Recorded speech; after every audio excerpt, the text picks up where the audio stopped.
கர்த்தருடைய பரிசுத்த நாமத்துக்கு மகிமை உண்டாவதாக. கர்த்தருக்கு ஸ்தோத்திரம். இன்று நாம் பார்க்கும் வேத தலைப்பு என்னன்னா, கவலை, அதாவது பாரம்.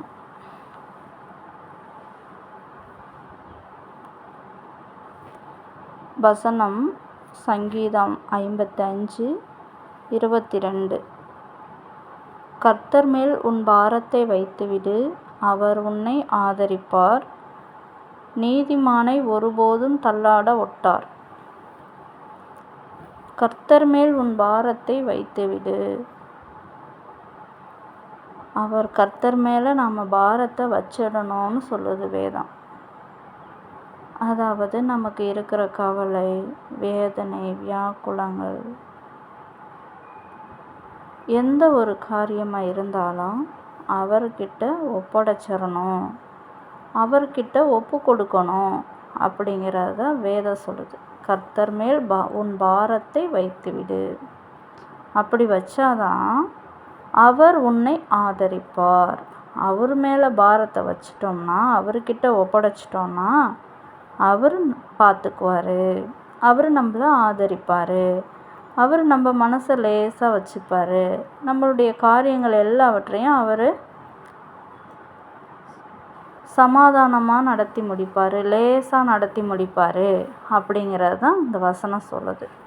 இப்போ நாம் நினைப்போம், அதாவது எனக்கு இந்த இது சரியில்லை, அந்த வேணும், ஏதோ காரியம் நடக்கணும், அதனால் இதெல்லாம் நடக்கலையே அப்படின்லாம் நிறைய கவலை, உலகத்தை குறித்து கவலைப்படுவோம்.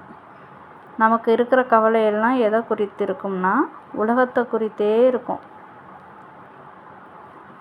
இந்த உலகத்தை பற்றி நம்ம கவலைப்படுறவே தேவையில்லை. உலகத்தை குறித்த கவலை நமக்கு தேவையில்லை.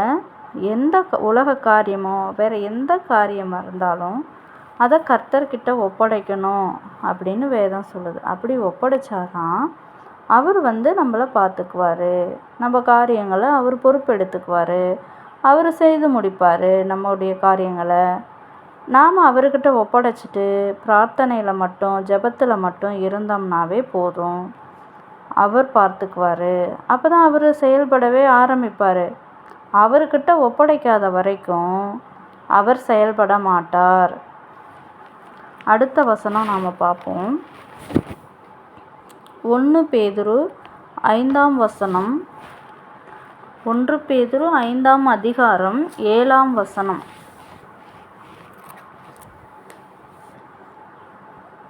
அவர் உங்களை விசாரிக்கிறவரானபடியால் உங்கள் கவலைகளையெல்லாம் அவர் மேல் வைத்து விடுங்கள். அவர் உங்களை விசாரிக்கிறவரானபடியால் உங்கள் கவலைகளையெல்லாம் அவர் மேல் வைத்து விடுங்கள். நம்முடைய கவலை எல்லாவற்றையும் அவர் மேலே வச்சிடணும்னு சொல்கிறது வேதம். அப்போ அவர் நம்மளை விசாரிப்பார். அவர் மேலே தான் நாம் கவலையை வச்சாதான், நம்முடைய காரியங்களை அவர்கிட்ட ஒப்படைச்சாதான் அவர் நம்மளை விசாரிப்பார். அவர்கிட்ட நாம் ஒப்படைச்சி அவரை நம்பி இருந்தால் தான் நம்மளை அவர் விசாரிக்கிறவராகவே இருப்பார். அவரை நம்பாமல் அவர்கிட்ட நம்மளுடைய காரியங்களை ஒப்பு கொடுக்காமல் இருக்கிறோம் அப்படின்னா அவர் நம்மளை விசாரிக்கவே மாட்டார், அவர் வேடிக்கை பார்ப்பார்.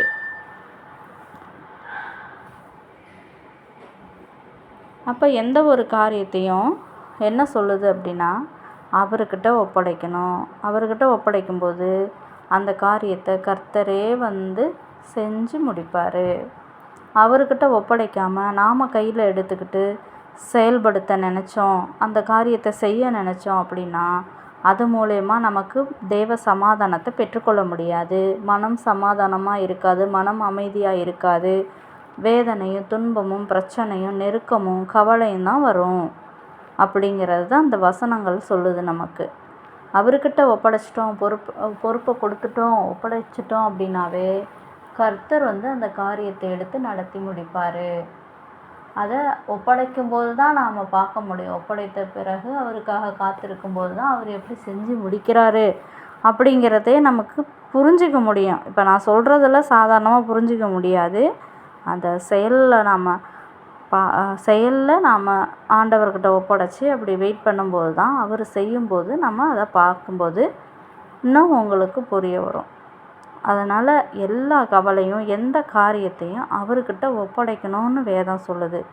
அவரோட வழியில் நடக்கிறது, கர்த்தரோட வழியில் நடக்கிறது அப்படின்னாவே எல்லா காரியத்தையும் அவர்கிட்டே ஒப்படைச்சிட்டு அவர் எப்படி நடத்துகிறாரோ அந்த வழியில் நாம் போகிறதுக்கு பேர் தான் அவர் வழியில் நடக்கிறது, கர்த்தரோட வழியில் நடக்கிறது.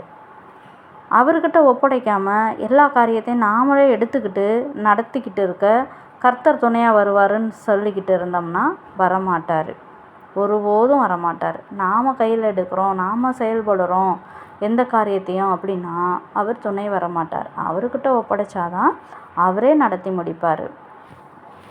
அடுத்ததாக ஒரு வசனம் பார்ப்போம். பிலிப்பியர் 4:6.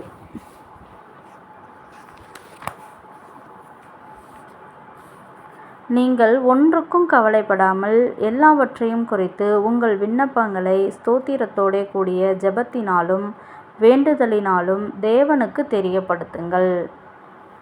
எதுக்குமே கவலைப்பட தேவையில்லை. எல்லாவற்றையும் எல்லா காரியங்களையும் உங்களோட விண்ணப்பங்களை ஸ்தோத்திரத்தோடு கூடிய ஜெபத்தினாலும் வேண்டுதலினாலும் தேவனுக்கு தெரியப்படுத்துங்கள் அப்படின்னு வேதம் சொல்லுது. தேவனுக்கு தெரியப்படுத்தணும். நமக்கு என்ன காரியம் நடக்கணுமோ அல்லது நமக்கு என்ன வர வேண்டியது இருக்கோ அது எந்த காரியமாக இருந்தாலும் தேவனிடம் மாத்திரமே சொல்லணும், தேவனுக்கிட்ட மாத்திரமே ஒப்படைக்கணும், தேவனுக்கு மாத்திரமே தெரியப்படுத்தணும் அப்படின்னு வேதம் சொல்லுது. மனுஷருக்கு தெரியப்படுத்த சொல்லவே இல்லை. மனுஷர்கிட்ட சொல்லிக்கிட்டு இருக்கக்கூடாது. எனக்கு இந்த காரியம் ஆகணும், எனக்கு இந்த காரியம் நடக்கணும், எனக்கு இது வேணும் அது வேணும் அப்படின்னு மனுஷர்கிட்ட போய் நாம் கேட்கக்கூடாது, மனுஷர்கிட்ட சொல்லக்கூடாது அப்படிங்கிறதான் வேதம் சொல்லுது. மனுஷருக்கு எதையும் தெரியப்படுத்த தேவையில்லை, தேவனுக்கு மாத்திரமே தெரியப்படுத்தணும். எல்லாவற்றையும் குறித்து எல்லா காரியங்களையும் கவலைப்பட தேவையில்லை. எல்லா காரியங்களையும் தேவனிடம் மாத்திரமே ஒப்படைச்சி தேவனுக்கு மாத்திரமே தெரியப்படுத்தணும் அப்படின்னு வேதம் சொல்லுது. அப்போ மனுஷனுக்கு தெரியப்படுத்தணும் அப்படின்னா அந்த காரியம் நடக்காது. அந்த காரியங்கள்னால நமக்கு துன்பம் வேதனை தான் வரும். மனுஷனுக்கு தெரியப்படுத்தாமல் தேவனுக்கு மாத்திரமே தெரியப்படுத்தினோம்னா நமக்கு அது கர்த்தர் கண்டிப்பாக செஞ்சு முடிப்பார். அடுத்த வசனம் அதை தான் சொல்லுது. இப்படி தேவனுக்கு தெரியப்படுத்தும் போது 7ஆம் வசனம் சொல்லுது, அப்பொழுது எல்லா புத்திக்கும் மேலான தேவ சமாதானம் உங்கள் இருதயங்களையும் உங்கள் சிந்தைகளையும் கிறிஸ்து இயேசுவுக்குள்ளாக காத்து கொள்ளும். தேவனுக்கு மாத்திரமே தெரியப்படுத்தும் போது தான் தேவனுடைய எல்லா புத்திக்கும் மேலான தேவ சமாதானம் உங்கள் இருதயங்களையும் உங்கள் சிந்தைகளையும் கிறிஸ்து இயேசுவுக்குள்ளாக காத்து கொள்ளும்னு சொல்லுது. தேவ சமாதானமானது நம்மளுடைய இருதயத்தில் கிடைக்கும், நிலவும் அப்படின்னு வேதம் சொல்லுது. அப்போ மனுஷனுக்கு தெரியப்படுத்தணும் அப்படின்னா நம்முடைய காரியங்களை நமக்கு தேவ சமாதானம் மனம் அமைதி பெறாது, மனதில் சமாதானம் இருக்காது, மனதில் நிம்மதி இருக்காது அப்படிங்கிறத வசனம் சொல்லுது. அப்போ நம்ம காரியங்களை தேவனுக்கு மாத்திரமே தெரியப்படுத்தியிருக்கோம், மனுஷங்கிட்ட சொல்லலை, தேவனுக்கு மாத்திரம் சொல்லியிருக்கிறோம் அப்படின்னா அப்போ தான் தேவ சமாதானம் நம்ம உள்ளத்தில் நிரம்பும், உள்ளத்தை ஆளுகை செய்யும். நம்முடைய காரியங்களை கர்த்தரே செஞ்சு முடிப்பார் அப்படிங்கிறத இது மூலமா நாம் தெரிஞ்சுக்க முடியும். அதனால் கர்த்தருக்கு ஸ்தோத்திரம். அடுத்ததாக இன்னும் ஒரு வசனம் இருக்குது. மத்தேயு 11:28.